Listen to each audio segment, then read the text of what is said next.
you reach out to me, phone call, text, or email, it will always be returned within 24 hours. That's just a given. And what I quickly learned was that just was not the case with other people. And what I No. realized is that when I was calling a property manager that I'm paying for a service, and yet it would take 4 or 5 days for a return call, I Wow. wonder what kind of experience my tenants are having.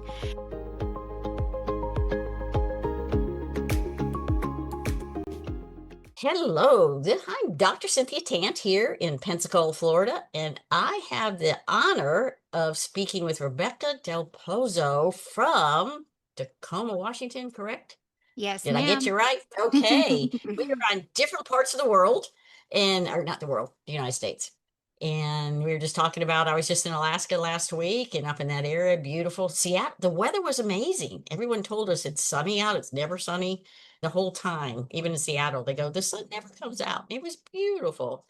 So, Rebecca, tell us a little bit about yourself and let us know all about you before we get started. Absolutely. I love to tell people when I'm not singing, I'm selling real estate. I love to sing. I've been singing for my entire life. And so I'll sing at church, I'll sing the national anthem at sporting events, and then I'll even sing to my clients. Real estate started for Awesome. me. Yeah, I sing happy anniversary. So when it's their house anniversaries, I call and sing to them or birthdays. That's so cool. And Yeah. so how long you been in real estate? I know a few things a little bit about you, but tell us a little bit about more about you. Absolutely. So my story in real estate started in 2003. I just celebrated 23 years and I've been with Keller Williams the entire time and Okay. got into real estate because I was a first-time home buyer and had a horrific Oh, experience. okay. That's a real good one. Okay, calling card. Well, I just thought, man, I don't know a whole lot, but I know enough about customer service and how people react in stressful times. Maybe I should get licensed and learn the business. And so early on, that was what really was the fire in my belly to get me into the business was to help other first-time home buyers like me feel like they mhm. understood what their rights were as a first time home buyer. And the rest is history. Life has had some really crazy ups and downs, but Oh, it's in licensed. this business. Yeah, absolutely. Yes. I'm a mom of three and newer empty nester. They're all up and out of the nest now. And my now husband, Mike, we've been married for 9.5 years. And yeah, I think right now I have felt like a new sense of passion to love on my clients and build our business because I have the time, right? I've got the time and the energy. Yeah, the kids are So, gone. Now yeah. what do I do? Exactly. Exactly. That leads me into a question because as women, and especially having a family and now raising them through your whole process, obviously, since you've been a realtor the whole time. And I was talking to someone else, and her oldest is coming back into the real estate industry because they watched mom do it. And so, being that and raising your three children during this time, how did you do it? Now, I don't have kids. So, how did you do it? There was a bit of a disruption. I ended up going through a divorce Oh, so, that came as a surprise. And oh, so I'm sitting there thinking to myself, wow, I'm a single mom of three. How am I going to do all this? And that was really where the reset of my life came about. I was like, okay, well, mhm. I get to decide now how I'm going to rebuild this thing and how do I want to show up. And so in that season in particular, it was a lot of leverage. Had to come to to the reality that I could not do it all and that in order to keep moving forward, I was going to need to let people help me and bring in some different leverage. That's great. And with Keller Williams, obviously, you a team leader at the time, or are you still solo? I know they're teams the way it's set up. Yeah, Yeah. I was a solo agent at the time and then Mhm. stepped into the role of productivity coach. And so was Okay. overseeing and training newer agents that were getting up and running in the business. And so at that point, decided I was going to build my own team. And that's what we did. And so you went on with that. So first time home buyers in your heart. Okay. Has your business, obviously this many years, I know and I'm sure you do have a big referral business. And so I like to talk to people about how, what kinds of things do you do with your maybe friends, relatives, referrals that bring business to you that you didn't expect? What are some kind of things that maybe have happened that you didn't expect? Yeah, absolutely. So I'm not from the Tacoma, Washington area. I'm actually Canadian and moved down to Tacoma in the early 2000s. So I didn't have a sphere of influence I could pull on like others do. I couldn't call a high school friend or I Right. couldn't. So what I did in the early days was open houses to get in Hmm. front of people. And then I partnered early on with an estate planning attorney, and they would host Oh, workshops, and I would go and learn all about estate planning. And that ended up being a huge source of referral business over the years because I thought, wow, I love listings. And who better to connect with than estate planners and attorneys who are the ones who need to make that decision on behalf of the family members sometimes. So I built a really robust vendor list and said, if you just give me the keys, I can handle it. I can handle the cleaning, the painting, the landscaping. I'll get this house ready for the market. And so our primary sources of business have been sphere of influence, agent to agent referrals, and then I would say open houses. I'm a big open house person too. I will do other, I'm not in as production as much as in the past, but I love doing open houses. I get my agents, they go, why are we doing this? Just wait. Yeah, And then somebody walks in and says, okay. I've only had a very few that walk in that actually want the house, but it's picking up those buyers and making that connection right then. I like doing open houses. I agree. I feel like it reminds me of where I've come from, right? And it gets me in front Mhm. of the motivated buyers and sellers. I've been secret shopped at an open house and sellers came up to Mm. me after the fact and they said, "We don't have any interest in this property. We were just visiting 3 open houses today and you win. We'd like you to list our house." And I was like, I didn't even know what was That's one happening. of those things that I didn't think of that. Yep. I was a college professor before I got into real estate. And when I got out of teaching and went into real estate, they were asking me if I would teach a class at night. And I said, okay. It had been about 10 years I've been out of the teaching. And so I went to the junior college. Okay, I'll do that. And it was statistics. And I went, oh my God, I haven't done this in 10 years. Okay, figure this out again. During the time, though, they knew I was a real estate agent because I said, hey, yes, Dr. Tant and everything, and what my degree was in and everything. But if you want to buy or sell a house, I'll be your gal. 3 people in one class because it was an evening class and they were adults and they were either moving or and I think I had a couple of rentals too, but I at the point I didn't think it would evolve to anything until it did. But I said, I'm not doing this teaching anymore. I don't care if I got 3 people. I'm out of here. But it was a different source that I had never thought about just because of that.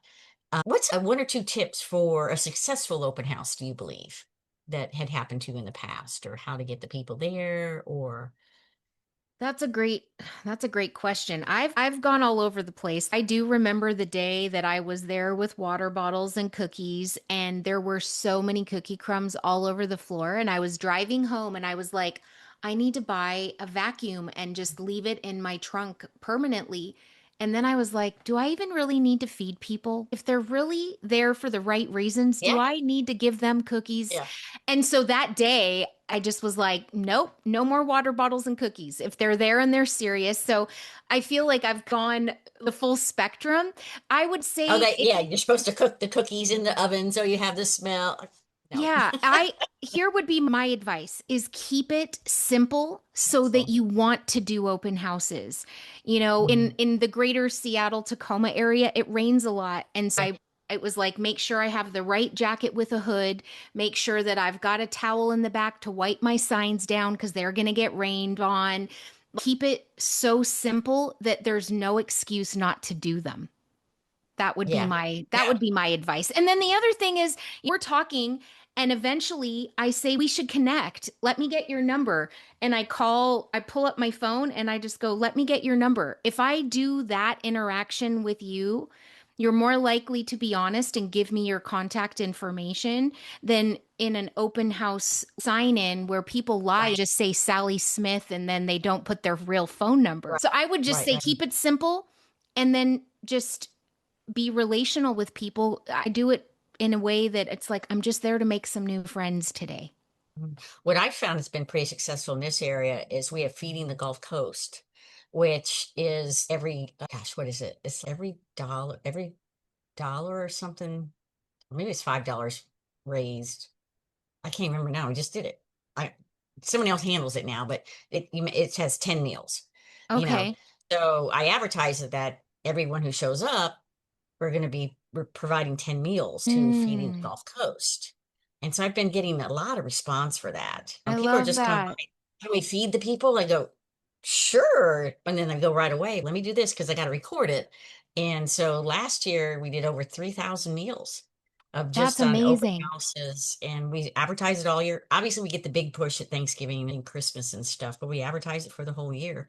So that has been a really good draw, especially when I'm not myself, but now my other agents are sitting at, if we don't have enough listings, they're sitting at other listings because there's so many agents here that don't want to do open houses. I said, oh, grab the buyers. Yeah. After your open houses, now, I don't know if we said that or not, but you have three areas that you service or that you invest in. Is that correct? I'm trying to So remember. It's investment wise, yes, we investment started. wise. Yeah, we Yeah, let's started switch a little here. bit here. Good. Yeah. Yeah, we started here in Washington State with duplexes. And Okay. then eventually during COVID, I just had that moment of freak out. Landlord tenant laws are absolutely favoring tenants. And so I said, what if we diversify? What if we look in a different market altogether and something that's a Mhm. bit more landlord friendly? And that opened us up into Fort Wayne, Indiana. And they had a new hospital going in. They had just a lot of healthy opportunities where you can follow the 1% rule, which you can't do here in Mhm. Washington. and We can still do it here in Pensacola. That's why people go, you can do what? For because our market is very different. I mean, this is Pensacola Beach behind me, and it's we have beautiful. beautiful beaches, but our market is not, our cost of living is much lower and the price. Yeah. But so Indiana, Yep. Washington, And then and Montana. Montana. Yep. Okay. I thought And Montana had some pretty pricey real estate over there they do, as but far. I'd attended a conference and they were just like, buy dirt. And I was like, okay, where could we go and buy some land? And we came across a really great opportunity where it was actually a listing that was the state of Montana, like district attorney of Montana that was selling it. And a really unique ranch kind of situation with multiple dwellings on it. And I remember that moment thinking, this is a property that we don't have the time or the capacity for right now. But in 10 years from now, this is totally something we would enjoy and could see ourselves really having a great time with. And so then it was like, well, then let's buy it now. Like, why wait? And so we've learned that having our investments in different markets has actually been a really good thing because there's diversification. And a swing in the market, different places, and then what's going with the economy right now and what's going on and how. So I know as a realtor, I came into the real estate profession as an investor first. Okay. So I never thought that I was going to be a realtor because I was a college professor. But I came in the investment route starting back in 94. So our prices were way low back then and got some really good deals that I still have. And so when you realized with COVID and you started investing, attending any conferences, did you know somebody in the area that was helping you? I was very fortunate. I had a realtor who was a woman who was an investor and she mentored me back then because there wasn't a lot of things to find that you find now. Forget the internet or forget it. But how did you take those steps and to help other ladies that may be interested in the investing part to go from, because we're right here with all the real estate, and yet not as many women seem to invest in real estate as they should as realtors. Yeah, the thing that comes to mind for me is it's who, not how. If you set that intention that you're like, I'm going to be an investor, I'm a big dreamer. I'm a big believer in my vision board, prayer board. And so I Mhm. did an exercise where I just said, okay, our goal is 20 cash flowing doors in 10 years or less.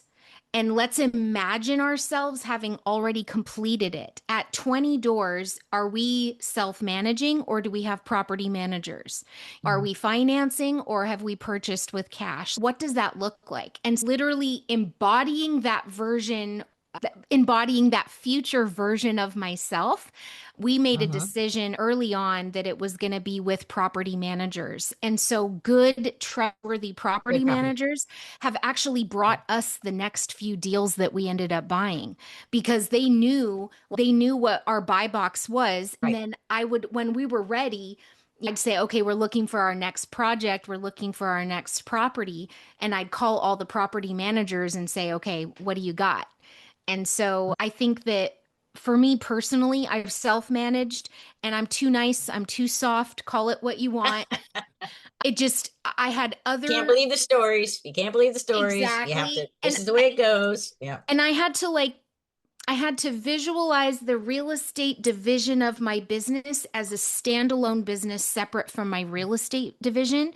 And I knew I Sure. needed someone, a property manager that would manage it. Right. And so for me, that was my personal choice. And we've authorized them to pay up to whether it's 500 or $1,000 worth of repairs or Perfect. whatever. So I don't get Right. those calls. Do you do just long-term rentals or have you done any short-term rentals with B&Bs? Yeah, that's a good question. So long-term rentals and then one midterm rental and have not Midterms. done any Okay. short-term. I think our market could have definitely allowed for that, but we had set some goals and the goal was we had to get to our door number before we could do short-term and we didn't get to it. So I was like, okay, that's all right. It's all long-term. I do both, all three. So it's like this goes, and I own all the companies. So it's okay. But I'm in a vacation resort destination. So it's really easy to bring up when COVID hit, we got bombarded because Florida was wide open. Sweet. 1 month, did we not have anybody? We had to give money back and everything. And then it just opened right up. And so everybody came to us. And boy, oh boy, that was like disinfecting it. Oh, it was I rough. know. We still do it now, but not as much as we did it back then, from Yeah. everything, the bleach and all this other kind of stuff.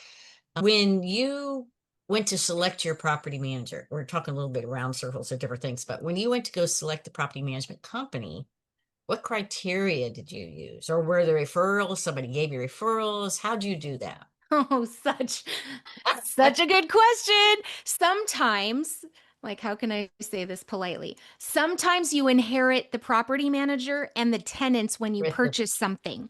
And yeah. so that was the case for us. And because I run a business, I knew the standard of practice and the if you reach out to me, phone call, text, or email, it will always be returned within 24 hours. That's just a given. And what I quickly learned was that just was not the case with other people.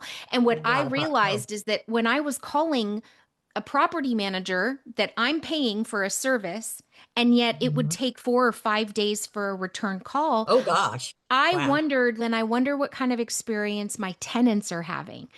And so Yeah. we had to go through the painstaking lesson of just these are our expectations of communication. What can we expect from you? And if not, we're going to move on. And so that did happen along the way. I'm so pleased that it did because of the lessons learned. And then with the property managers that we've now found and are working with, I love that they manage over 100 doors. They've got a team so there's a person for everything that's needed.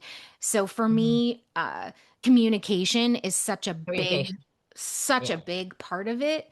Yeah. And then Yeah. also that the value they bring in knowing what the landlord tenant laws are so they can protect me from me Yeah. and the Yeah. decisions in that. So yeah, I would say communication is big, and then the off-market opportunities that they've brought for us have been invaluable. Yeah, that's true. Because I have a lot that run through here. I just had a young man. I'm not his realtor. He has another realtor and but there's 6 properties, two 3-bedroom, 2 baths, and 2 duplexes. that he's purchasing, and they're all Airbnb. And I took a look at him, and at first I looked at the MLS and I go, the outside. I'm thinking to myself, what's the attraction? Then I went, oh my gosh, the inside are great, but the outside, I said, if I was first impressions, if I was coming up to this Airbnb, I'm going to go, I'm not going to stay here. So he's going to come over to me, but he's getting grief from the current property management Ah, Airbnb because they're going to lose all that business. yep. And so I'm trying to finagling a way to talk smooth talk out of here and everything to make it happen. But yeah, so we're in that situation right now, going through all the this is what we do and this is how we do it. And he goes, I'm Hmm. going with you because you picked up your phone when I called. I said, well, Exactly. thank you. Because we get so much spam, and it was a local number, so it didn't say spam, and I picked it up, and he right away introduced himself. I said, hi, this, and he was, but anyway, it was a good relationship. We went and had lunch, and he goes, yeah, I don't like those other people. I said, let me smooth away so that we do that. But what in your real estate career, and I always love to ask people this, is or has been a very memorable moment for you with a new home buyer, with something that has happened that you can share with us that either for yourself personally or for the family you're working with or something like It'd be Rachel, a single that. mom. Okay. She didn't think Okay. it was possible, had always rented. And Mm. during COVID, I hosted a single moms buy homes Zoom. And I didn't know who would show up. And I was like, well, it's COVID. And so I'll just do it. And Right. so I think being able to give someone that opportunity for homeownership that just didn't think it was possible, and to see the equity that she built in a really short amount of time, and then was able to sell and then move to she moved to Tennessee and was able to get acreage. And I see those pictures of her making bread, I see the pictures of her garden, and it just, I'm always just reminded of what a powerful story of that single moms can buy houses, and it can empower them and their children and help them get closer to what their goals are. And I understand, and I want to let everybody know how can we get in touch with you? And also, you have a Millionaire Real Estate Mom Facebook group, right? Yeah. So tell us a little bit more about how can we get in touch with you and where do we go? Yeah, absolutely. So, Millionaire Real Estate Moms is for moms in real estate. It was created out of just desperation in the season of life that I was in. And I was like, I'm a single mom of three. How is everyone doing this? And so we started with a small little in person gathering. And then over the years, it's grown. I think we're just over 2,000 moms. So I'll post in there and just share different things that I found that are helpful and inspirational. And so you can find it on Facebook at Millionaire Real Estate Moms. So, All right. And then where else? Email or Instagram, or what's somewhere else we can find you from the real estate also perspective? yeah, absolutely. RebeccaDelPozo.com is our website for all things real estate related. And I hang out Mm. mostly on Facebook. And Facebook. that's where I'm most comfortable. Instagram as well, but Facebook would be where I hang out the Facebook, I most. am too. I've got a little 21-year-old social media gal, and so she does all the other stuff. And they just do it so fast on their phone. And I said, go for it, girl. Yeah, exactly. What's maybe an experience that you had which wasn't a good experience? Just to let some people know, because we all go through a lot of things, but maybe it wasn't a good experience that happened to you during your career. And we do have them, I know. If you don't, and if you don't want to share it, that's fine too. Yeah, I no, understand. I think there's a lot that goes on in the realm of real estate that we can't necessarily go on social media and post about. Oh, Whether it's yeah, the difficult client that doesn't want to show their house only between this yeah, hour and makes it almost impossible for people to possible. show. I would say Hmm. the lawsuits, the complaints, when you're doing business at a high level, then you end up being susceptible to certain things. So I would say the lessons learned are just who you hang around matters. Having a safe inner circle of people who you can speak Excellent. freely and share, Yeah, which you wouldn't maybe publicly share, is really no. important so that you have a safe space to share.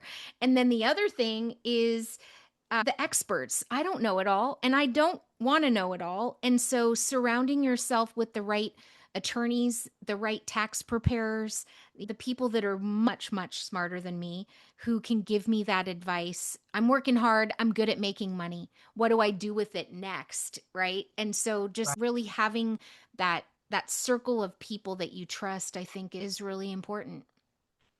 And that's why basically I named the podcast Sip, Sell, Repeat in real estate, because whether you're sipping coffee or having a cocktail, one glass of wine, in real estate, as women, I know we can communicate that way and we share a lot. And before we get, I have a little swag coffee cup for you that Oh, at the end, I awesome. want to get your address to get this mailed to you. But anyways, it just came to me because we communicate with each other, whether it is a Zoom call or just to pick up a telephone to talk to each other, help me through this. And especially since I'm a broker, a lot of younger agents and stuff come in and say, I said, I think I've been through everything. And then someone brings me up, I go, what? I No, know. you can't do that. Where did somebody tell you that? Yep. And then unwinding certain things. And it's I have just small brokerage, and I like it like that. I don't understand how anyone wants 200 or 300 people in their brokerage or more than that, just to keep track of trying to keep people out of trouble, basically. Where do you foresee your Millionaire Real Estate Mom Facebook growing more? Are you extending outside the United States or your area, or how's that working for you? Yeah, Excuse it's me. international. We've got moms in the group from all over. I travel and teach a lot of classes on mindset and wealth building. And so as I go, I make friends all over the place and they join our Hmm. group. And I do coaching one on one with moms who are just needing that cheerleader and just needing someone to come alongside them and give them some different tips and tricks of how to juggle. Because, especially moms, when you've got kids and you're driving around and there's just a lot, it's a lot to juggle. So, I do in-person events, but the online group is diverse for sure. Women in North America, Canada, and all the different Well, places you're that up I near visited. Canada, so you got that Canadian connection too there, right? Yeah, yeah, So, definitely. and you're not going to be the 51st state, anyways. But so I'm still, because working with moms, do you also do some consulting or some from the investment standpoint? Do you also share some things like that too? Not just real estate related, right? Yeah. Not just retail real estate. Yeah, definitely. Yeah. We host a quarterly event called Baby Steps to Investing in Real Estate. And so that's one of the ways that we're able to connect with other investors or in the area or out of the area that are considering investing here and just share what's worked for us and how we can help them. And then I would say my passion project is traveling. So I teach a lot of classes to different brokerages on the mindset piece, and showing up with the right attitude makes all the difference in the world. As an empty nester now, yours are gone, right? They're Yep. out the door. Yep. Out of state. So, Out of state. Oh, yep. okay. Are any of them interested in real estate since they saw you go all the way through this? And Yeah, my son definitely got licensed and saw the value of referral only real estate and also okay. followed in steps of investing. He has two, a duplex and a triplex. And so definitely I've influenced them to think about those possibilities for sure. And I think I don't know of enough parents, because not as many are in the investment world, that they're not able to share that with their Mm. kids. Yeah. And I didn't start investing until I was in my 30s, but it was a rude awakening in the beginning, and I didn't know what I was doing. My brother and I started together and we bought 10 places, 12 places in 3 months. That is not the right way to go to start off with. But we had the money and it was cheap back in 94. And so we were just going. And then I said, Dwayne, you're in Washington, D.C. I'm here. We got to repair all this now. So it was just like, that was a little bit of a challenge. If you were to give your beginning self in your first year of real estate advice today, what would you say when you first started out, got into real estate? What would you tell that person back I would then? tell that, Rebecca, don't think that you need to sell 100 homes to somehow be worthy of investing. Start now. I would have Hmm. told her, don't sell that house. I remember the house that I sold. I would have Uh-huh. kept that. I should have kept that as a rental. I should not Yeah. have sold that house. I Yeah. know. We still have a couple. I bought my brother out, but I still have the ones that I bought in 94. But is there anything else you'd like to share with the ladies that would be listening? Anything that comes to mind that we haven't talked about? I think the way that you shared it really just reminded me it really is not how we stay up at night thinking about how am I going to do this or how am I going to go, and it's really not about the how, it's the who. Find that group of women, find the people that are doing what it is you want to do and lean in, make friends, and then ask the how. And they could save you thousands, hundreds of thousands of dollars by just listening to the podcast and hearing about some of the failures and lessons learned along the way. And so don't go at it alone. Lean into the communities and lean into those groups of other women so that you'll realize, oh, okay, I'm not doing this all by myself. That's great advice because I think sometimes when, especially when getting into the real estate part of it, the retail part of it to begin with, it seems to be a solo. Now it's getting more into the teams and everything. I understand that, but still some people try and do solo. And when you look at it, you just can't do it all today. Yeah. It's just so much. Yeah. And if you are wanting to be a part of the team or the broker is, I'm very hands-on. So I have Mhm. just small brokerage. I said, look, if you want to be successful, hang around someone who, like me, is successful, and you can go to all the classes you want to, which are good. Everybody has different ways to do it and stuff. But if you don't like my way, go find another way. But don't be just sitting in here or thinking that you're going to make any money by not picking up the phone and talking to people. And Yeah. I've got one agent right now. She has a humongous database. She's just been with me for 3 months, and I'm giving her just dead leads, and she's converted 5 in 3 months of people that came off the internet. I said, do you know what you could be doing with the people that you know? And it'd be so much easier. Yeah. But she says, I'm doing pretty good. I said, yeah, but you could do double. She's also a full-time student. So she's taking 15 hours. I said, I don't know how you're doing it Mhm. and doing all this at the same time. But the stories, oh my gosh, my friends say, you got so many stories you could tell us. I know I can. I, this is, I think it's about 25, maybe 30 years ago. I was at a sales meeting and the guy in front of the room said, facts tell, but stories sell. And I have kept that in my mind forever because I can tell stories about anything. And when I do a lot of traveling too. And Uh, so I always make it a point that I'm going to make sure that at least I'm going to have 10 names of people that I made on a trip that we're going to talk about investing. yeah. Most of the time it works out pretty good. I get a lot of people that invest over here. That's But awesome. sorry, I didn't know I was just out there in Washington State there, a little bit of far away. Not you're not too far from Seattle. How far are you from Seattle? Oh no, that's about a 45-minute drive for me. Oh, okay. Yeah. And it was beautiful. It was not this past Friday, Saturday before when we got in, it Mhm. was just beautiful. The weather was great. But thank you so much for coming on. And Rebecca, we're going to make sure that we get some ladies to contact you and Millionaire Real Estate Mom Facebook group. If you're inspired by these powerful women in real estate, you'll want to catch the next conversation. Click the video on screen to keep sipping, selling, and leveling up your game.